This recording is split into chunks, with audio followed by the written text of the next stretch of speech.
Baik, selamat pagi. Ya, kita akan mulai bab 6 pembahasan tentang bagaimana Pancasila menjadi sistem etika. Ini contoh gambar 6.0 ya. Etika merupakan struktur pemikiran yang disusun untuk memberikan tuntunan atau panduan dalam bersikap dan bertingkah laku. Nah, di mana Pancasila sebagai sistem etika di samping merupakan way of life gitu ya dari bangsa Indonesia, ini juga merupakan struktur pemikiran yang disusun untuk memberikan tuntunan atau panduan kepada setiap warga negara Indonesia dalam bersikap dan bertingkah laku. Dan Pancasila sebagai sistem etika dimaksudkan untuk mengembangkan dimensi moralitas dalam diri setiap individu sehingga memiliki kemampuan menampilkan sikap spiritualitas kita dalam kehidupan bermasyarakat, berbangsa, dan bernegara. Nah, mahasiswa ya sebagai peserta didik termasuk anggota masyarakat ilmiah akademik yang memerlukan sistem etika yang orisinal dan komprehensif agar dapat mewarnai setiap keputusan yang diambilnya dalam profesi ilmiah gitu ya, nanti tidak hanya di waktu kuliah atau pendidikan gitu ya, dan juga di tempat bekerja gitu ya. Sebab keputusan ilmiah diambil tanpa pertimbangan moralitas ini dapat menjadi bumerang bagi dunia ilmiah itu sendiri sehingga menjadikan dunia ilmiah itu hampa nilai atau tanpa nilai gitu ya. Nah, sebagai mahasiswa berkedudukan sebagai makhluk individu dan sosial sehingga setiap keputusan yang diambil tidak hanya terkait dengan diri sendiri tetapi juga berimplikasi dalam kehidupan sosial dan lingkungan. Pancasila sebagai sistem etika merupakan moral guidance gitu ya, yang dapat diaktualisasikan ke dalam tindakan konkret yang melibatkan berbagai aspek kehidupan. Oleh karena itu, sila-sila Pancasila perlu diaktualisasikan lebih lanjut ke dalam putusan tindakan gitu ya, sehingga mampu mencerminkan pribadi yang saleh, utuh, dan berwawasan moral akademis. Dengan demikian, mahasiswa ini dapat mengembangkan karakter yang Pancasilais melalui berbagai sikap yang positif seperti jujur, disiplin, tanggung jawab, mandiri, dan lainnya. Mahasiswa ini sebagai insan akademis yang bermoral Pancasila juga harus terlibat dalam berkontribusi langsung dalam kehidupan berbangsa dan bernegara sebagai perwujudan sikap tanggung jawab warga negara. Tanggung jawab yang penting berupa sikap menjunjung tinggi moralitas dan menghormati hukum yang berlaku di Indonesia. Untuk itu diperlukan penguasaan pengetahuan tentang pengertian etika, aliran etika, dan pemahaman Pancasila sebagai sistem etika, sehingga mahasiswa memiliki keterampilan menganalisis persoalan-persoalan korupsi dan dekadensi moral dalam kehidupan bangsa Indonesia. Dan kompetensi dasar ya, ini taat beragama dalam kehidupan individu, bermasyarakat, berbangsa, bernegara, dan dalam pengembangan keilmuan serta kehidupan akademik dan profesinya. Dan mengaktualisasikan nilai-nilai Pancasila dalam bentuk pribadi yang saleh secara individual, sosial, dan alam. Mengembangkan karakter Pancasilais yang teraktualisasi dalam sikap jujur, disiplin, tanggung jawab, peduli, santun, ramah lingkungan, gotong royong, cinta damai, responsif, dan proaktif, berkontribusi aktif dalam kehidupan berbangsa dan bernegara, berperan dalam pergaulan dunia dengan menjunjung tinggi penegakan moral dan hukum, menguasai pengetahuan tentang pengertian etika, aliran-aliran etika Pancasila, dan Pancasila sebagai solusi problem moralitas bangsa. Terampil merumuskan solusi atas problem moralitas bangsa dengan pendekatan Pancasila, dia melaksanakan proyek belajar implementasi Pancasila dalam kehidupan nyata. Nah, di sini ini bisa langsung dipraktikkan gitu ya untuk materi etika di dalam kehidupan saat ini Anda berada gitu ya. Sebab A, menelusuri konsep dan urgensi Pancasila sebagai sistem etika. Pertama ada konsep Pancasila sebagai sistem etika, di mana pengertian etika gitu ya. Ini berasal dari bahasa Yunani ethos yang artinya tempat tinggal yang biasa, padang rumput, kandang, kebiasaan, adat, watak, perasaan, sikap, dan cara berpikir secara etimologis. Etika ini berarti ilmu tentang segala sesuatu yang biasa dilakukan atau ilmu tentang adat kebiasaan. Nah, ini etika berkaitan dengan kebiasaan hidup yang baik gitu ya. Tata cara hidup yang baik, baik pada diri seseorang maupun bermasyarakat gitu ya. Kebiasaan hidup yang baik ini dianut dan diwariskan dari satu generasi ke generasi yang lain. Dalam artian ini, etika sama maknanya dengan moral. Dan etika dalam arti yang luas ialah ilmu yang membahas tentang kriteria baik dan buruk. Dalam Bertrand 1997, dan etika pada umumnya dimengerti sebagai pemikiran filosofis mengenai segala sesuatu yang dianggap baik atau buruk dalam perilaku manusia dan keseluruhan perilaku manusia dengan norma dan prinsip-prinsip yang mengaturnya itu kerap kali disebut moralitas atau etika dalam sastra Prateja tahun 2002. Etika selalu terkait dengan masalah nilai sehingga perbincangan tentang etika gitu ya, pada umumnya membicarakan tentang masalah nilai. Di dalam nilainya ada nilai baik ataupun buruk gitu ya. Dan Fondisi menerangkan bahwa nilai merupakan kualitas yang tidak real karena nilai itu tidak ada untuk dirinya sendiri dan nilai membutuhkan pengemban untuk berada. 2001 dia. Misalnya nilai kejujuran melekat pada sikap dan kepribadian seseorang. Istilah nilai mengandung penggunaan yang kompleks dan bervariasi gitu ya. Lacey menjelaskan bahwa paling tidak ada 6 pengertian nilai dalam penggunaan secara umum, yaitu sebagai berikut. Pertama, sesuatu yang fundamental yang dicari orang sepanjang hidupnya, dan suatu kualitas atau tindakan yang berharga, kebaikan, makna atau pemenuhan karakter untuk kehidupan seseorang, dan suatu kualitas atau tindakan sebagian membentuk identitas seseorang sebagai pengevaluasian diri, penginterpretasian diri, dan pembentukan diri. 4. Sesuatu kriteria fundamental bagi seseorang untuk memilih sesuatu yang baik di antara berbagai kemungkinan tindakan. Suatu standar yang fundamental yang dipegang oleh seseorang ketika bertingkah laku bagi dirinya dan orang lain. Terakhir, 6. Ada suatu objek nilai, yaitu suatu hubungan yang tepat dengan sesuatu yang sekaligus membentuk hidup yang berharga dengan identitas kepribadian seseorang. Objek nilai mencakup karya seni, teori ilmiah, teknologi, objek yang disucikan, budaya, tradisi, lembaga, orang lain, dan alam itu sendiri dalam Asia tahun 99. Dengan demikian, nilai sebagaimana pengertian butir kelima yaitu sebagai standar fundamental yang menjadi pegangan bagi seseorang dalam bertindak. Ini merupakan kriteria yang penting untuk mengukur karakter seseorang gitu ya.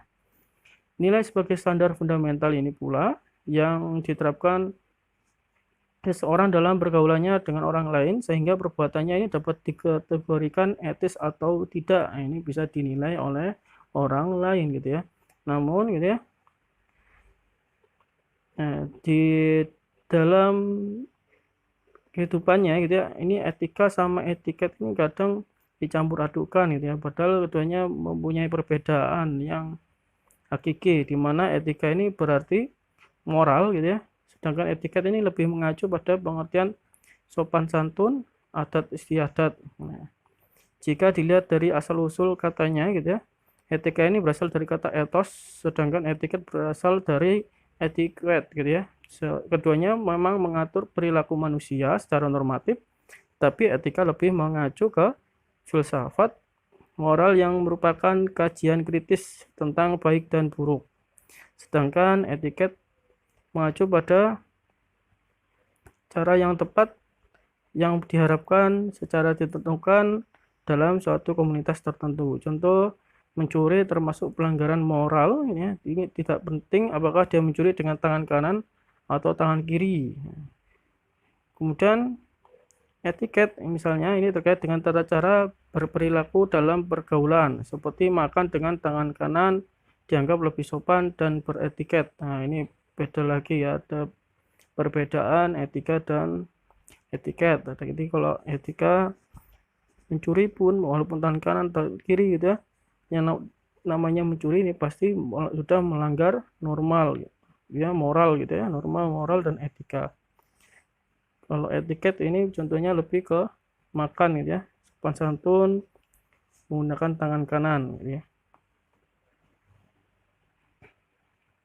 Nah, kemudian ini ada contoh gambar 6.1, ini tidak mencontek merupakan salah satu etika dalam melaksanakan ujian. Nah, walaupun bagaimanapun caranya, entah melihat jawaban teman gitu ya, atau dari membawa bahan gitu ya, ini juga termasuk melanggar etika jika Anda melakukan mencontek gitu ya, termasuk ujian online yang saat ini banyak dilakukan gitu ya. Nah, kemudian gambar 6.2 ini contoh meminta doa restu orang tua merupakan salah satu etika sebelum berangkat sekolah gitu ya.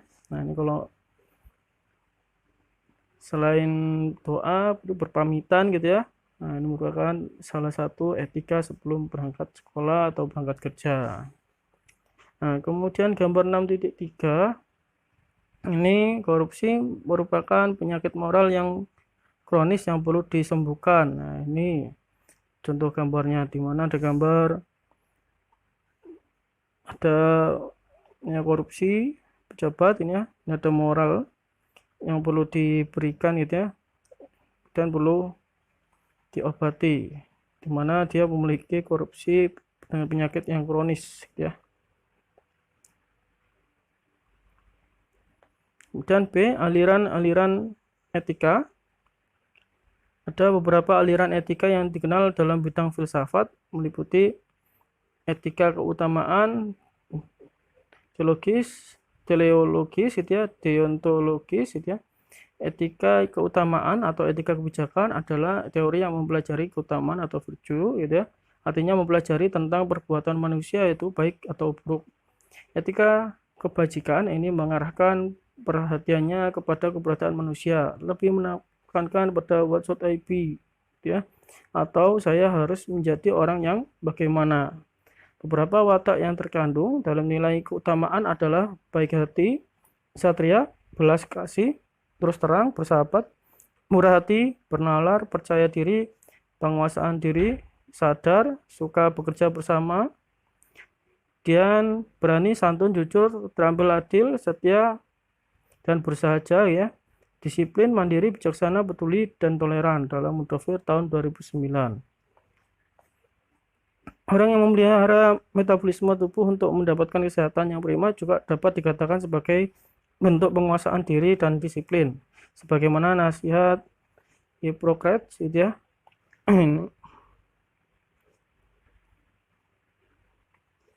Nah, ini contoh bagian dari nasihat di mana tubuh ini memiliki fungsi gitu ya, sehingga kita harus melakukan latihan juga gitu ya, memfungsikan dengan baik tubuh kita dan menjaga kesehatan gitu ya. Nah, sehingga akan terhindar dari sebuah wabah atau penyakit gitu ya. Kemudian etika teleologis adalah teori yang menyatakan bahwa hasil dari tindakan moral menentukan nilai tindakan atau kebenaran tindakan dan dilawankan dengan kewajiban. Seseorang yang mungkin berniat sangat baik atau mengikuti asas-asas moral yang tertinggi, ya kan, tetapi hasil tindakan moral itu berbahaya atau jelek, maka tindakan tersebut dinilai secara moral sebagai tindakan yang tidak etis. Etika teleologis ini menganggap nilai moral dari suatu tindakan dinilai berdasarkan pada efektivitas tindakan tersebut dalam mencapai tujuannya. Dan etika ini juga menganggap bahwa di dalamnya kebenaran dan kesalahan suatu tindakan dinilai berdasarkan tujuan akhir yang diinginkan dalam Mudofir tahun 2009. Dan aliran-aliran etika teleologis meliputi eudaimonisme gitu ya, hedonisme, sama utilitarianisme. Di mana etika deontologis selanjutnya adalah teori etis yang bersangkutan dengan kewajiban moral sebagai hal yang benar dan bukannya membicarakan tujuan atau akibat. Kewajiban moral bertalian dengan kewajiban yang seharusnya, kebenaran moral atau kekayaan, kepatutan. Kemudian kewajiban moral mengandung kemestian untuk melakukan tindakan, ya, seharusnya apa yang harus dilakukan gitu ya. Pertimbangan tentang kewajiban moral lebih diutamakan daripada pertimbangan tentang nilai moral. Konsep-konsep nilai norma moral itu yang baik ini dapat didefinisikan berdasarkan pada kewajiban moral atau kelayakan rasional yang tidak dapat diturunkan, dalam arti tidak dapat dianalisis dalam Mudofir 2009. Ini ada contoh gambaran aliran etika dan karakteristiknya. Ada etika keutamaan ini ya, orientasinya keutamaan atau kebajikan, di mana watak nilainya disiplin, jujuran, belas kasih, murah hati, dan seterusnya. Mana keterangannya moralitas yang didasarkan pada agama kebanyakan menganut etika keutamaan. Nah, ini saya kira di sini juga paham ya apa itu moralitas yang biasanya didasarkan pada agama, karena saya yakin semuanya menjalani agama ini atau beribadah gitu ya dengan baik dan benar gitu ya. Kemudian ada teleologis, ini ada konsekuensi atau akibat di orientasinya, dan watak nilainya kebenaran dan kesalahan, ini didasarkan pada tujuan akhir, dan keterangannya aliran etika yang berorientasi pada konsekuensi atau hasil seperti eudemonisme, hedonisme, utilitarianisme gitu ya. Jika kebenaran dan kesalahan didasarkan pada tujuan akhir. Dan ada deontologis, ini orientasinya pada kewajiban atau keharusan, di mana watak nilainya ada kelayakan, kepatutan gitu ya, atau kepantasan gitu ya. Dan keterangannya adalah pandangan etika yang mementingkan kewajiban, seperti halnya pemikiran Immanuel Kant yang terkenal dengan sikap imperatif kategoris, perbuatan baik dilakukan tanpa pamrih gitu ya. Nah, ini yang harus benar-benar dilakukan semuanya. Saya kira ketiganya aliran etika ini harus pahami dan dilakukan sebaik mungkin.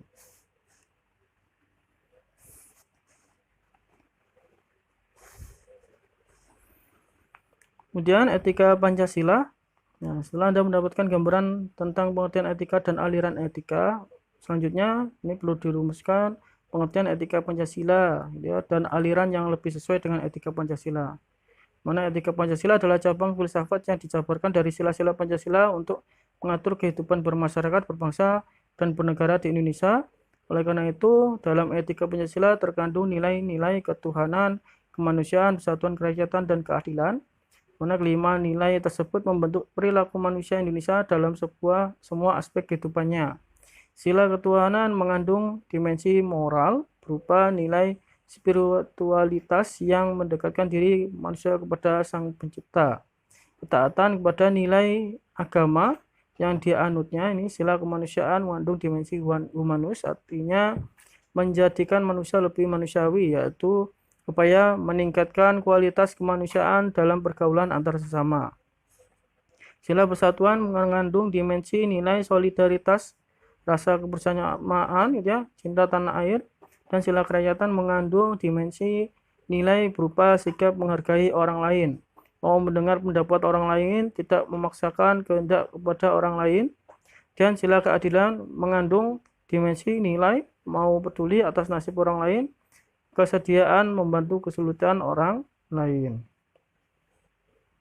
Dan di sini etika Pancasila lebih dekat pada pengertian etika keutamaan atau etika kebajikan gitu ya, meskipun corak kedua mainstream yang lain. Kemudian deontologis dan teleologis termuat pula di dalamnya gitu ya. Namun etika keutamaan lebih dominan karena etika Pancasila tercermin dalam 4 tabiat soleh gitu ya, yaitu kebijaksanaan, kesederhanaan, keteguhan, dan keadilan. Kebijaksanaan artinya melaksanakan suatu tindakan yang didorong oleh kehendak yang tertuju pada kebaikan serta atas dasar kesatuan akal, rasa, kehendak yang berupa kepercayaan yang tertuju pada kenyataan mutlak atau Tuhan gitu ya, dengan memelihara nilai-nilai hidup kemanusiaan dan nilai-nilai hidup religius. Kesederhanaan artinya membatasi diri dalam arti tidak melampaui batas dalam hal kenikmatan gitu ya. Keteguhan artinya membatasi diri dalam arti tidak melampaui batas dalam menghindari penderitaan. Keadilan artinya memberikan sebagai rasa wajib kepada diri sendiri dan manusia lain, ini serta terhadap Tuhan terkait dengan segala sesuatu yang telah menjadi haknya.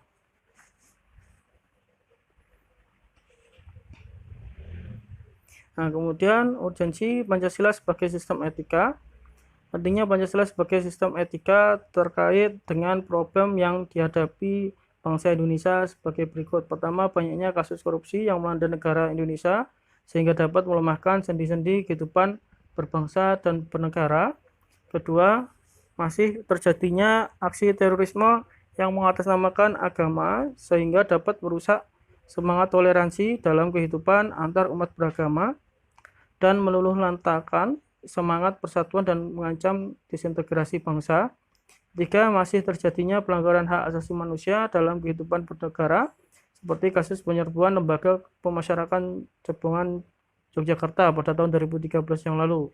Kemudian keempat, ada kesenjangan antara kelompok masyarakat kaya dan miskin masih menandai kehidupan masyarakat Indonesia.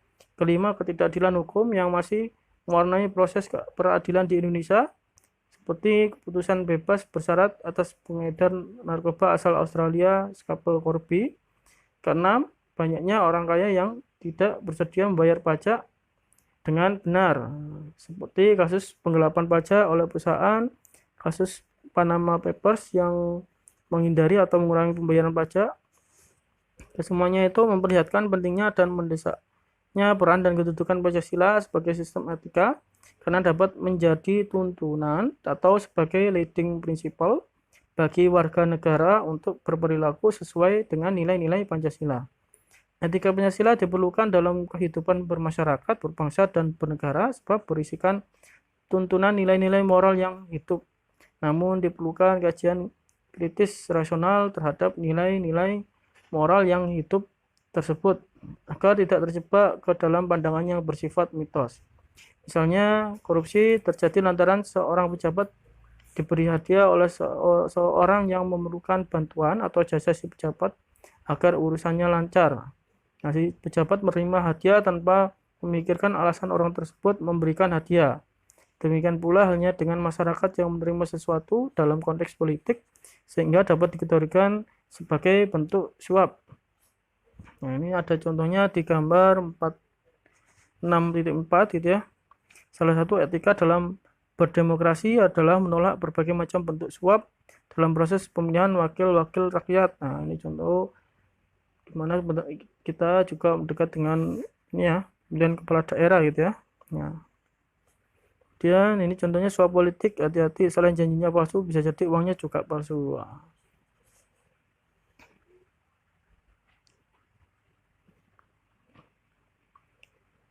B. Menanya alasan diperlukannya Pancasila sebagai sistem etika.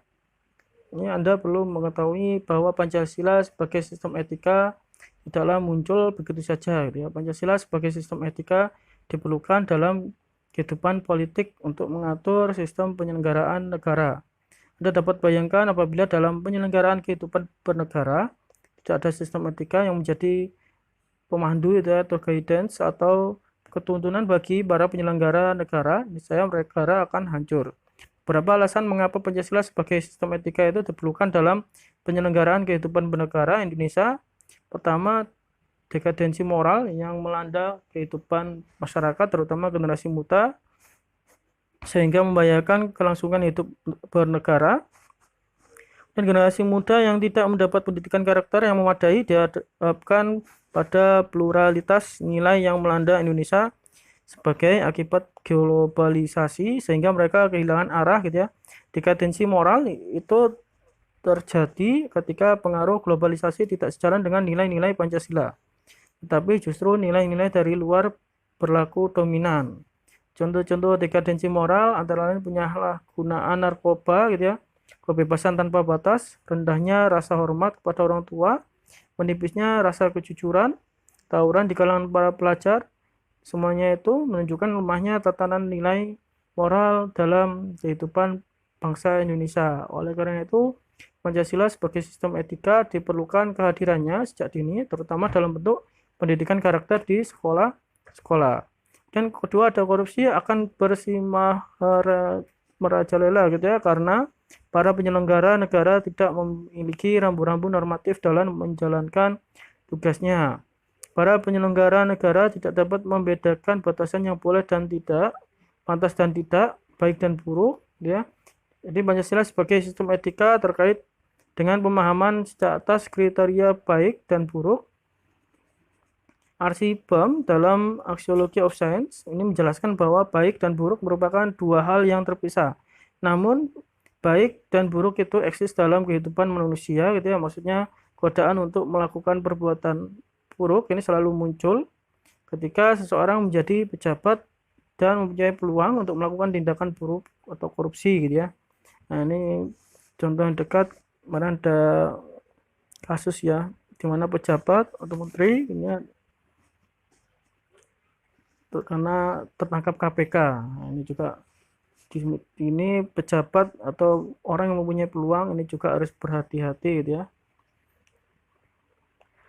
Dan maka hal tersebut dapat terjadi pada siapa saja. Oleh karena itu, simpulan Arsipem ini memaksimalkan kebaikan, minimalkan keburukan.